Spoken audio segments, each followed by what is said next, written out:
So apparently tomorrow we are hiking up there, right there. Really excited about that, thanks. Mosquitoes are crazy out here too, did not prepare for I that. hope that was on camera because it bled and everything. Oh, good one. The wilder heart can't be tied. It roams the rivers, the valleys wide.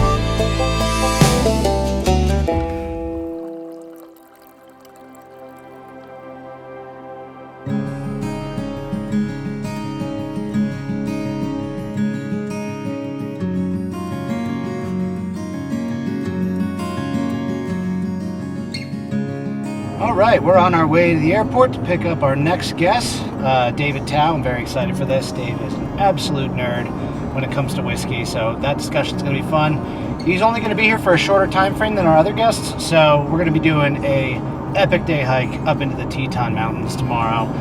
We're just going to try to cram in as much stuff as we can over the next 48 to 72 hours, so this will be fun. David is one of my favorite writers when it comes to whiskey and spirits in general. He currently writes for Forbes, Food and Wine Magazine, and VinePair. We've done a couple of distillery trips together in Colorado and Oregon, so I knew we shared an affinity for being active and exploring the outdoors. We're planning on hiking to one of the most iconic and beautiful lakes in the state. The last mile or so can be brutal, but it is worth the sore legs. David travels for work regularly, so we had to squeeze a whole lot of adventure into under 48 hours. Can we pull it off? I think so.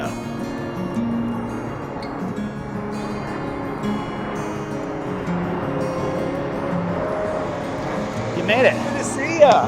doing, sir? A lot of people don't see this side of New Jersey. This is really a shame. This is the Newark side. All right, everyone, we have my next guest, David Tao. I am really, really pumped for this episode.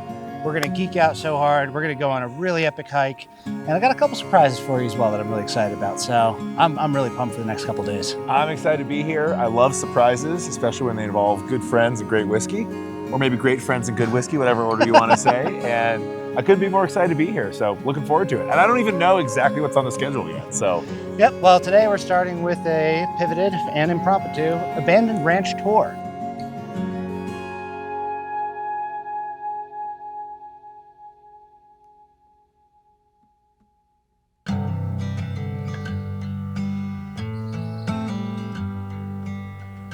Have you ever wondered what a dude ranch is?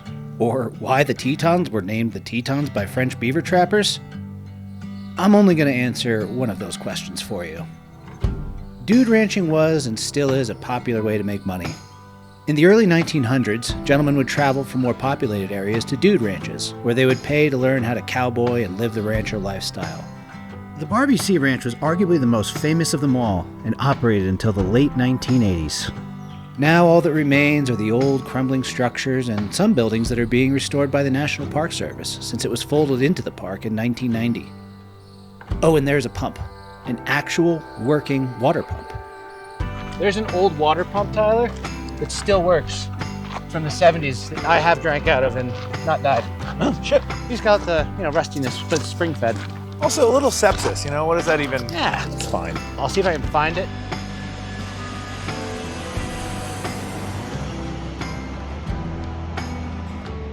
They started restoring some of the roofs. They're making them into tins so they don't fall in on themselves. It's a cool look. I like the refurbished roof with the original faded. Yeah, but they're leaving all the original stuff. So the buildings are partially restored, but you get a real feel for what it was like in the 1970s in Wyoming in this park. Behind us, we have the old common room, kind of like the center of the lodge experience. You want to just sit here and think about how many whiskeys were spilled on this floor. We'll probably be drinking better whiskey than they were having here. Yes. Is my guess. Well, 1970s, who knows? They got out some good old national Seagram distillers. 7, Hiram Walker, Seagram 7.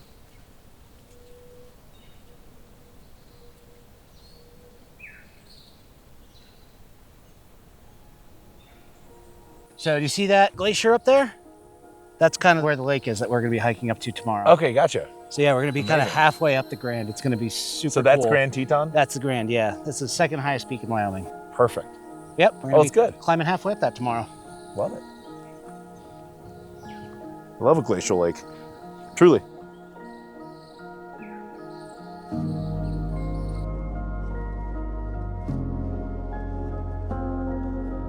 Grand Teton National Park has a storied history. Native American tribes used the area for its abundant natural resources as far back as 11,000 years ago. Most tribes stayed in the area seasonally during the warmer months of the year, but some hardier tribes, like the Mountain Shoshone, made the Tetons their homes despite the harsh, long winters. They referred to the mountain range as the Tiwanaut, a native word that describes the many rock pinnacles that define these mountains. The first known European to gaze upon these iconic peaks was John Coulter in 1807.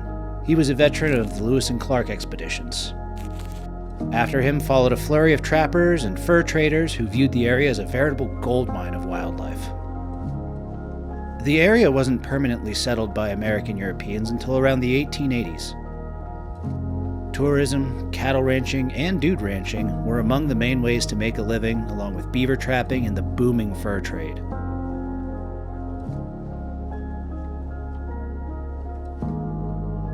The now iconic destination town of Jackson was named in 1894 and then incorporated by 1914.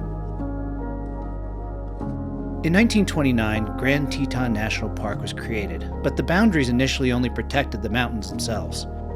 In subsequent years, John D. Rockefeller Jr. would donate vast tracts of lands that his family owned so that the park grew to over 300,000 acres of protected parkland. Nowadays, beaver trapping has been replaced by mountaineering and skiing, boating, and sightseeing. The town of Jackson, once a small, rough mountain town, has become a bustling tourist town and one of the most expensive places to live in America. The billionaires have pushed out the millionaires in order to utilize Wyoming's tax-friendly laws and, of course, appreciate the stunning natural beauty. The dramatic nature of the Tetons has attracted artists from around the world. As a young man, I was greatly influenced by the incredible landscape photographer Ansel Adams. His truly iconic shot of the Snake River and the Tetons inspired me to explore the Mountain West. This overlook remains as one of my favorite views in the park. Much of the area has changed, but the mountains endure. Their granite peaks shooting up into the sky in defiance of our civilization. Cities may crumble, we as a species will evolve and hopefully flourish, but either way, these mountains are a stark reminder of how truly small we are. And I think there's beauty in that realization. All right, after some hiking, we found the elusive pump. I haven't found this again in 3 years. A little bit of bad water first. Yeah, you gotta just keep going. I don't know how. It's clearing up a little bit. This thing still works like a charm. Slightly clear. Yep. It's crazy that this thing still works.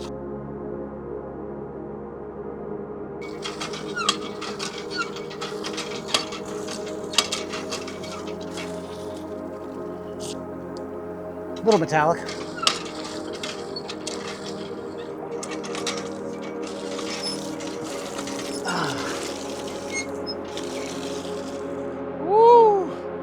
Oh, 10 out of 10, recommend.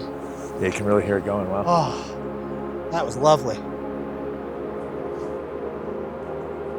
All right. Now time to run away from the mosquitoes. After our ranch exploration, it's time to head back to the truck, if we can avoid being completely drained by the myriad of blood-sucking mosquitoes that have materialized out of the sagebrush.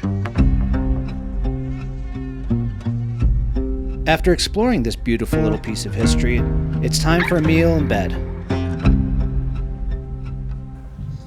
I'm starving. Let's get some dinner.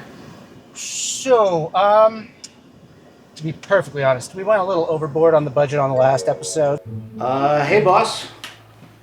Hey, I'm going to be honest with you. We have a problem. Uh-oh. You completely blew past your food budget by almost twice the upper limit for this last episode. I'll be honest with you, it's unacceptable. I hate to be the bad guy, but your food budget for the next episode is going to be severely restricted. You you're simply going to have to do more with less. Do you understand? But I would recommend getting creative. There are plenty of snacks that you can get at the dollar store, but you really need to be a little bit more conscious of your spending. Okay. Understood. I appreciate that. Fare thee well. Bye now. So we're just gonna have to, keep it a little tight. I figured some beef jerky should last you a couple days, so there's that. And we've got some water. We're recycling, so we don't want to go. We stay green. So we'll go home and get you to some whiskey and some bedtime. All right, awesome. Tomorrow, we climb so that we can see the park from a very different vantage point.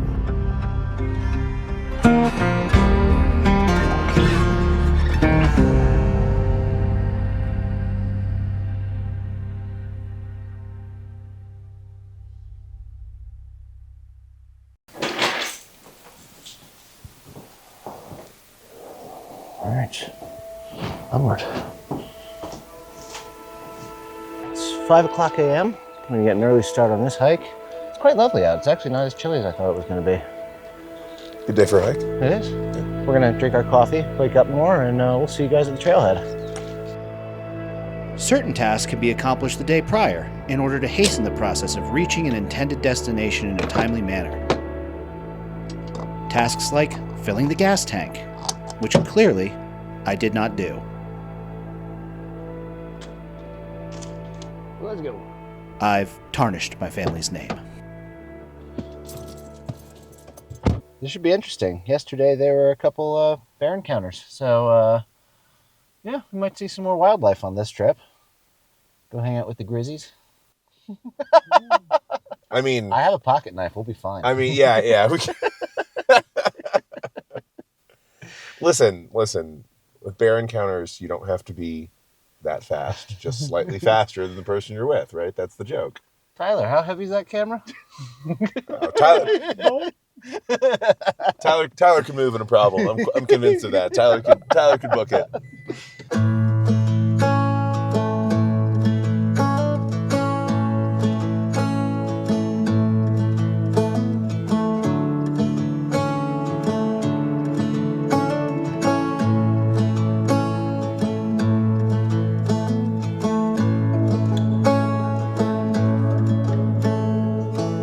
Officially made it to the Delta Lake Trailhead. Pit toilets are needed, 4 bathroom breaks. And then we begin the climb and hopefully don't meet any grizzly bears. I mean, not meet intimately. Yes. They're doing their thing, we do ours. Let's keep it that way. We like that. Yeah. Ooh, that pine smell.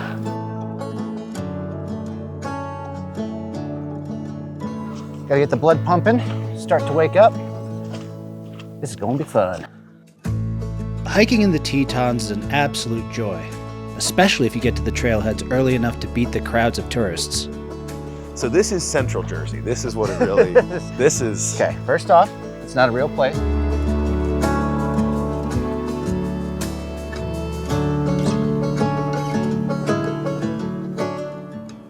So what's your favorite hike you've ever done?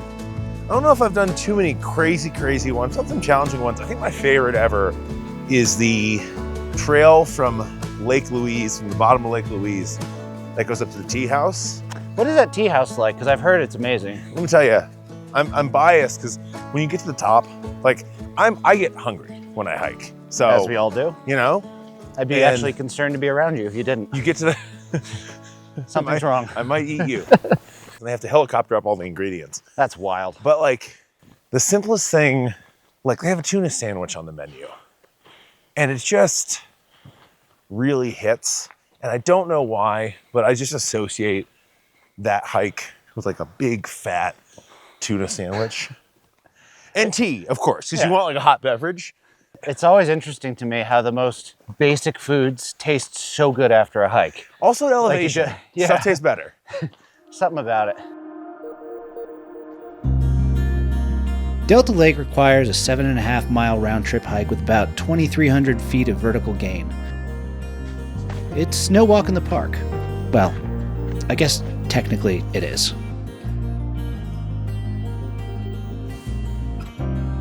Many will ask you if you've seen a grizzly bear and inform you that they wish to see one on the trail. No, you do not. You want to see them from a safe distance.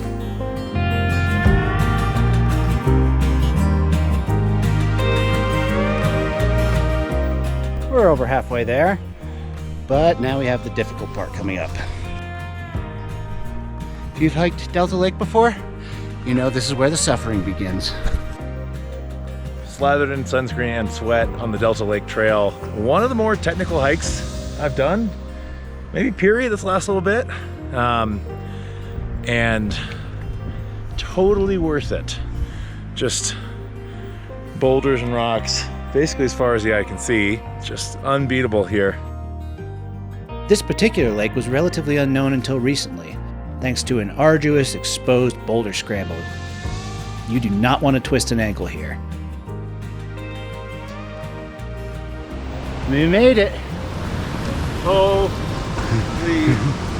cow. Thankfully we made it with no issue, and the beauty of Delta Lake is revealed. Welcome to Delta, buddy. Unreal.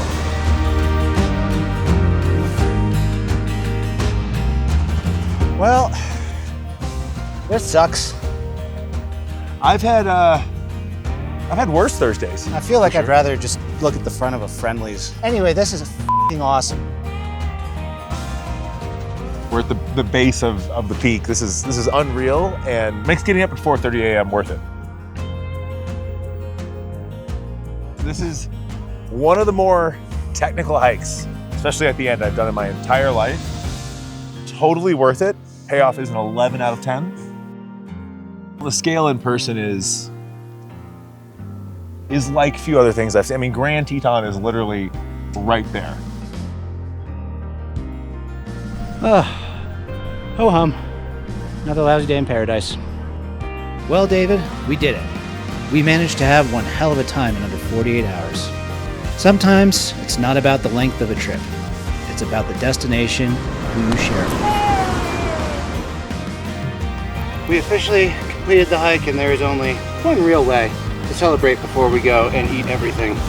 Cheers, brother. This was a good one. Cheers.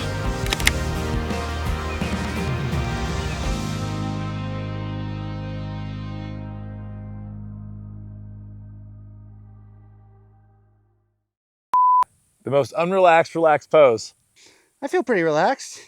Good, the sunscreen's on. Yes. I didn't realize how pasty I looked. Good, good. My sunscreen's making me look like a ghost. He's just so afraid. Yeah, so we'll go home and get you to some whiskey and some bedtime. All right, awesome. Our fearless videographer has reached the end. I didn't throw up. Excuse me. Excuse me. Oh, excuse me. Oh, do you know how to take a... Get over here. Now we're gonna go get lunch. Well, some of us are gonna have lunch, but...